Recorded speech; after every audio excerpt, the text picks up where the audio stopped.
Bon, donc pour monter le lazy bag, comme vous avez des écarteurs sur une baume classique, on a mis une ralingue. Donc vous enfilez la ralingue dans le début de la baume jusqu'à l'arrière. Ensuite ici, on a des boucles qui sont là pour tendre le lazy bag sur l'arrière. Et ici, on a des boucles qui permettent, avec un bout, de faire un lashing sous la baume pour maintenir le lazy bag, pour éviter qu'il monte. Donc on utilise ces deux boucles là. Ça, c'est le passage pour passer l'écoute et les 3 ris. Et une fois que les ris sont passés, on vient faire des lashings ici pour éviter que ça s'écarte à ce niveau-là.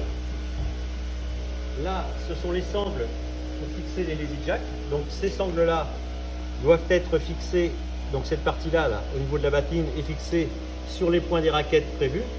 Donc ce qui est important, surtout quand on fixe une sangle, on fait un tour mort avec le bout pour éviter le ragage et comme ça la sangle ne s'use pas.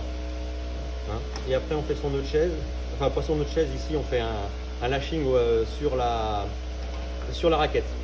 Et sur le haut, c'est là qu'on fait le nœud de chaise, sur le haut. Mais pareil, on passe le bout, un tour mort.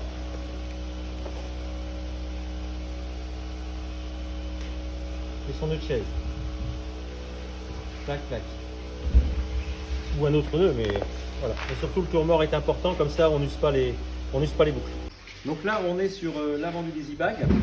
Donc même chose, donc la ralingue on l'enfile jusqu'au début du vide-mulet. Ici on a des boucles en sangle permettant de le fixer sur l'avant. On vient le tendre vers l'arrière ou vers l'avant si on a la possibilité. Et puis là pareil que sur l'arrière, on a des boucles. Même si on a la ralingue, on peut toujours faire un tour autour de la baume pour éviter que le lazy bag ne se soulève. Voilà. Donc là, on est à l'avant du lazy bag en position fermée. Donc on a les deux demi-lunes à l'avant qui viennent entre la voile et le mât. Et ces boucles-là passent à travers les coulisseaux et on vient fermer les demi-lunes.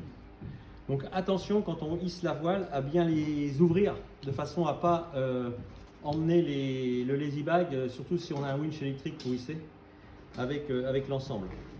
Et comme le lazy bag s'ouvre sur le côté, ici donc on a cette demi-lune qui est coupée en deux, qui est maintenue par des clips plus du velcro. Ensuite, sur le côté ici, on a le zip qui arrive à ce niveau-là. Ici, on a un arrêt permettant de maintenir le tissu fermé pour éviter toute tension au niveau du curseur. Ici, on a une fenêtre, c'est pour sortir la drisse de GV qu'on vient sortir par ce point-là.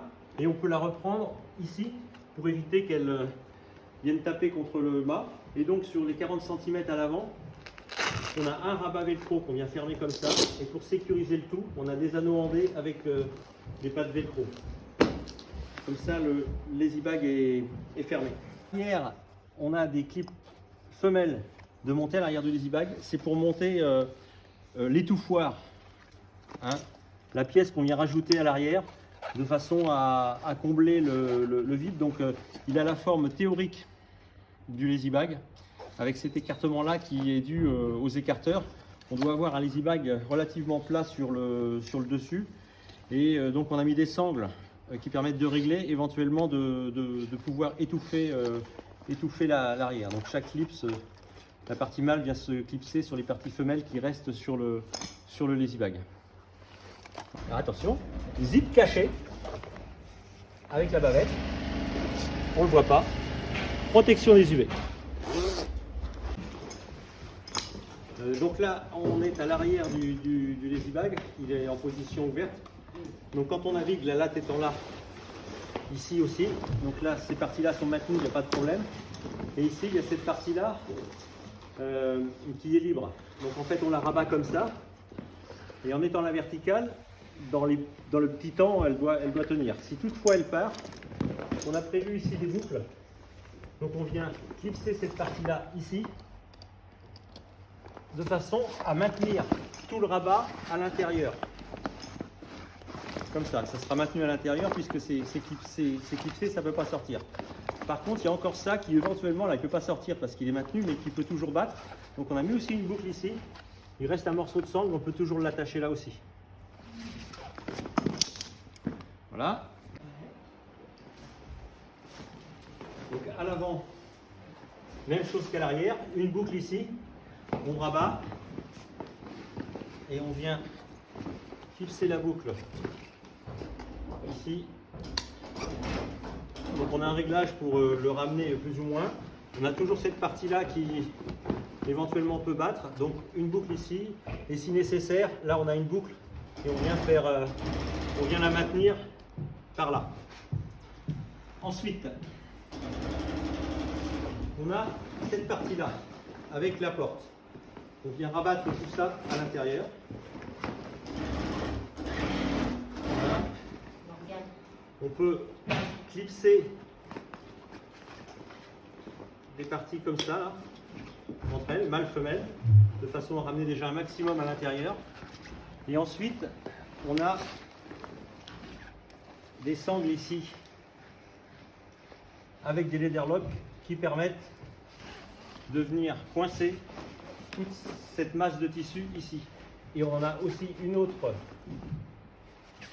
qui est là, voilà, ici, qui permet de maintenir une autre partie si on veut encore maintenir une autre partie dans le bas. Donc toute cette partie de tissu, elle sera maintenue à l'intérieur du lazy bag, entre le lazy bag et la voile. Pour cette partie-ci, on rabat simplement, puisque là on n'a que la porte, hein, que la demi-lune, et on prend une boucle ici, peu importe laquelle, on voit, et on vient la clipser là. On a la longueur, normalement, on ne voit pas. Voilà, si on la met comme ça, ici on a la latte tendue, on vient maintenir la porte comme ça. Et là, l'avant du lazy bag ne battra pas au vent. Voilà, bon vent.